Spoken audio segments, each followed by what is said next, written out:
Hi, and welcome back to my shop. I am really starting to hit the home stretch for my live edge haul table. In the last episode, I finished up all the joinery, so really now I'm at the point where I can do some final sanding, ease the corners on the piece, and then I can actually glue this up. In fact, I do want to do a glue up on the carcass before I start working on the drawers, because I want to make sure I know what the final drawer openings look like before I start measuring out for the drawer components. So in this episode, I'm going to do my glue up and then start on the drawers. For the few surfaces that are actually flat, I can use my hand plane. But a lot of these pieces are curved, so there's a lot of work with either power sanding or good old-fashioned hand sanding.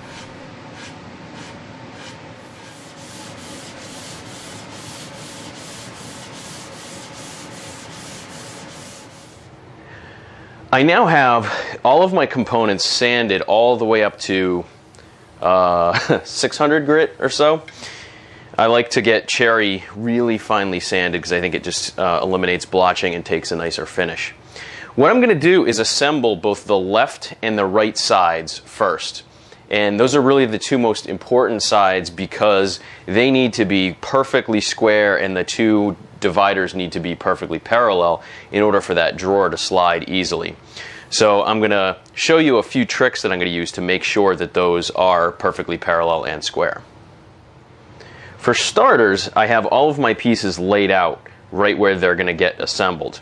And I also have all of my legs labeled, so you can see back right and front right here. And then my dividers as well. So I've got front right, back right, and the same with the twin tenons, back right, front right. So I know that I'm going to put them in the right orientation. That will eliminate the possibility, or at least significantly reduce the possibility that I'll glue the wrong leg to the wrong divider or have something turned upside down or inverted.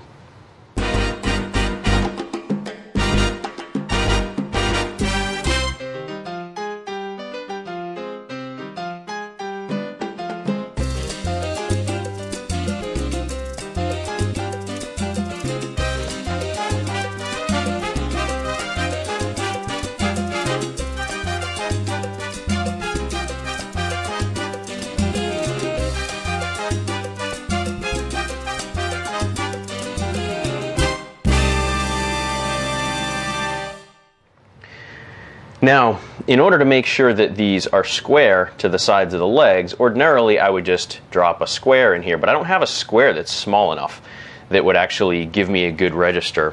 So what I've done instead is I've milled up a couple little strips of wood with 45-degree miters on each end.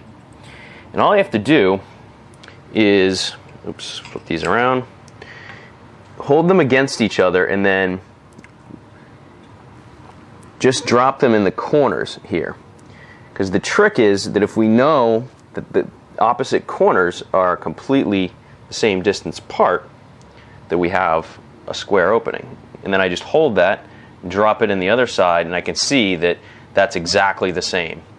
So I know that I have completely square sides, and then because I used my block, I also know that my sides are completely parallel. And that's really important for a drawer opening. I've let the sides dry and let the glue cure overnight so that I know that I have a nice, really strong bond before I glue the back and the front on. So now that those are ready to go, I have my dominoes all set, I've got my front and back, and now I can finish the glue up.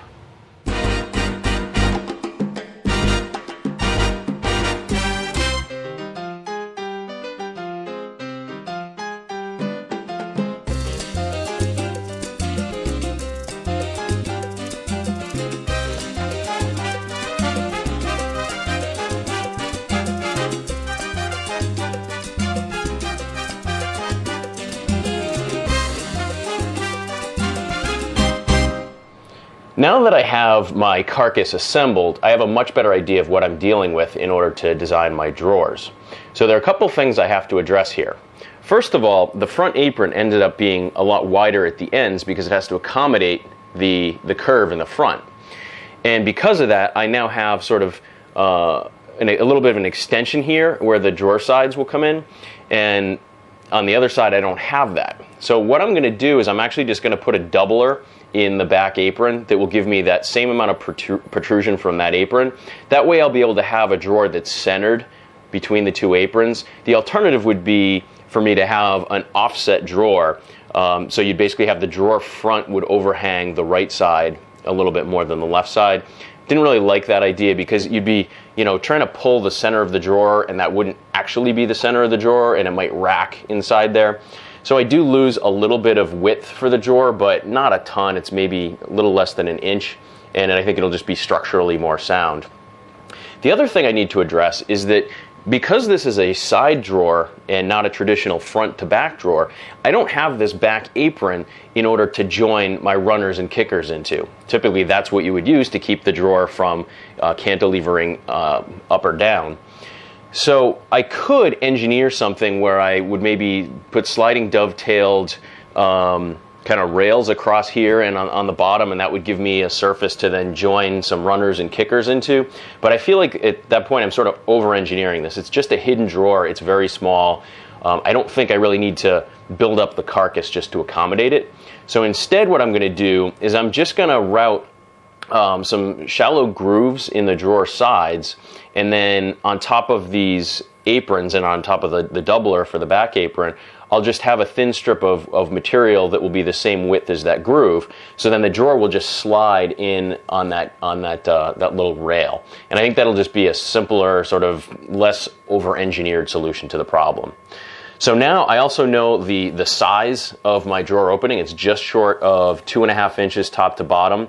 Once I mill those doublers, I'll know exactly how wide the drawer needs to be. And then I'm going to go with a 14-inch deep drawer. I think that gives me enough that you can pull out the drawer in order to be somewhat useful. But this really isn't going to be a heavily used, heavy-duty drawer. It's really more of almost a novelty because it's a hidden drawer. So I have pretty much all the information I need now to get started on the drawer boxes. I already went ahead and milled some stock. I had some scrap maple kicking around that was perfect for making these drawer sides, fronts and backs out of. I was able to resaw each piece and get two sides out of each. So it worked out pretty well. So now all I have to do is rip these all down to my 2.5 inch width and then measure to the lengths as well. Because this drawer is going to have that apron as kind of the false drawer front, I can actually cut these drawers using through dovetails. I don't have to do half blinds on the front because you're not going to be able to see the front of the drawer box because it's going to have that false front attached to it. So that gives me a couple of advantages just in that through dovetails are faster to cut. And I can also cut my drawer grooves all the way through, and I don't have to worry about anything because you're going to have that false front obscuring it. If I were doing a box and using through dovetails, I wouldn't be able to cut my grooves ahead of time. So I'll go ahead, rip these down, cut them to length, rip my drawer grooves, and I'll get going.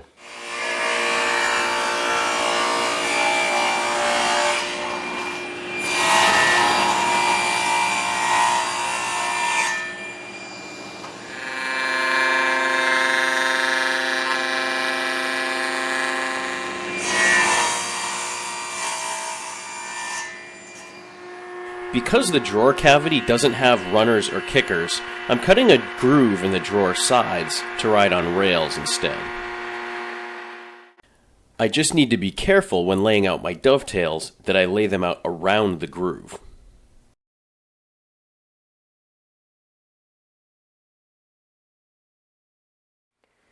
And before I cut my dovetails, I am going to put just a slight rabbet on the inside of each of my tailboards. And that'll help with alignment further down the road.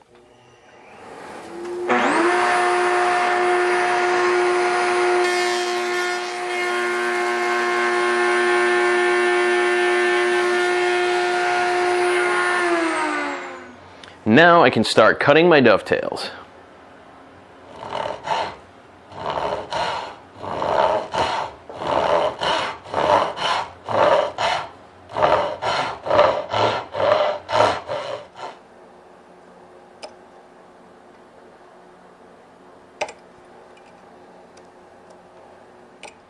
Now that I have my lines all marked out, I can cut my pin boards.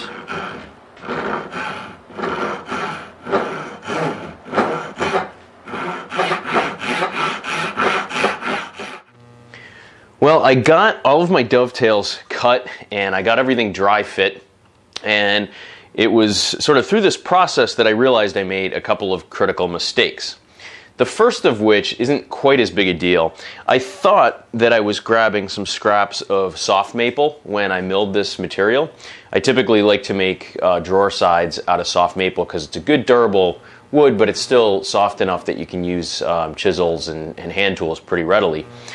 Turns out this is sugar maple or hard maple, so it's a lot more work than it should have been. There's really no need to use hard maple on the insides of drawers. So that's one kind of error that I made. But even more importantly, it wasn't until I finished actually assembling these that it occurred to me that I built these drawer boxes with straight or flat fronts that are at 90 degrees to the sides. The aprons on the side of my table, if you'll remember, actually slope down at a 9-degree angle. So my drawer box here should actually have a 9-degree angle from the top to the bottom, not a square front.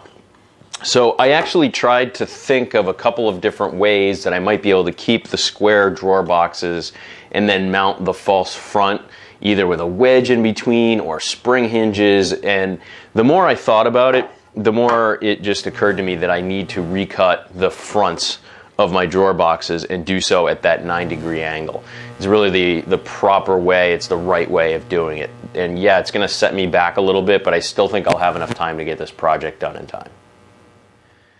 And this time around, I'm actually going to use cherry for the drawer fronts instead of hard maple, and that'll at least make it easier for me to waste out the pin boards, which is, more work than the tail boards anyway.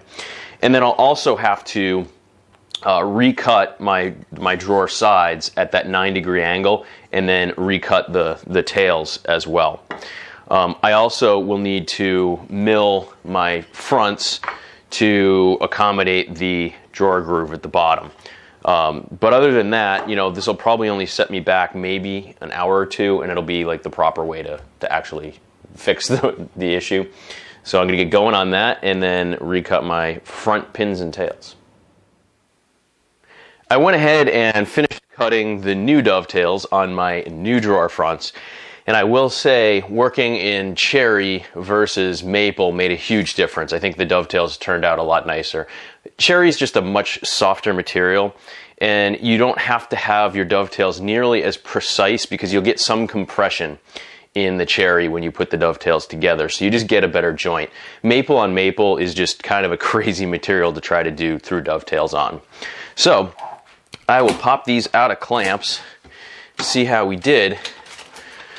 But assuming we're in good shape here, all I have left to do is smooth out the sides and get everything flushed up, install the drawer bottom, and then we can actually fit these into the carcass. But you can see now that I've got pretty nice tight dovetails, and I've got that 9-degree angle on the front of my drawer now that I completely forgot about the first time around.